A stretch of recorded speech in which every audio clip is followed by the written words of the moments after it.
శివుడు ఒక భిక్షగాడిలా అంజనాదేవి ఇంటికి వచ్చారని మీకు తెలుసా? అంజనాదేవి పుత్రుడి కోసం శివుడికి పూజలు చేస్తున్నప్పుడు, అమ్మా, నాకు ఆకలి వేస్తోంది, తినడానికి ఏమైనా పెడతారా అని ఇంటి బయట నుంచొని ఆ భిక్షగాడు అరుస్తూ ఉంటాడు.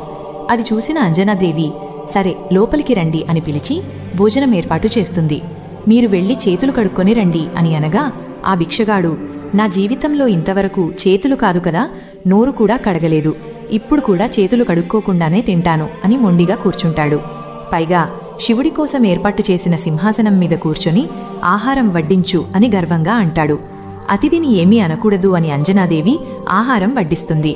అతను ఆ భోజనం తింటూ నోట్లో నుండి కిందకు ఊస్తూ, చీచీ, దీంట్లో ఉప్పు లేదు, కారం లేదు అని వంకలు పెడుతూ, నీకసలు వంట చేయడం వచ్చా రాదా అంటూనే అక్కడ శివుడికి పెట్టిన ఆహారం కూడా మొత్తం తినేస్తాడు. అంజనాదేవికి పట్టరాని కోపం వస్తుంది. అయినా ఏమీ అనదు. ఆ భిక్షవాడు భోజనం చేశాక పైకి లేచి, నీ చేతి భోజనాన్ని నేను తిన్నాను కాబట్టి ఏదో కొంచెం పుణ్యం నీకు వస్తుందిలే, ఇదే భోజనం ఆ శివుడు గనక తింటే నీకు పుణ్యం కాదు కదా, అతని శాపం నీకు తగులుతుంది అని నవ్వుతూ ఆమెను అవమానిస్తాడు. అది వినగానే అంజనాదేవి ఆగ్రహం ఆపుకోలేక నమస్కరించి కోపంతో, మీరు గనక ఇంకోసారి నా శివుడు గురించి మాట్లాడితే అని అంటుంది. అప్పుడు ఆ భిక్షగాడు సాక్షాత్తు శివుడిలాగా మారిపోతాడు. అమ్మా అంజనా, నువ్వు నా కోసం ఎంతో కఠోరమైన తపస్సు చేస్తున్నావు. నీ భక్తిని ప్రేమను పరీక్షించడానికి నేనిలా చేశాను.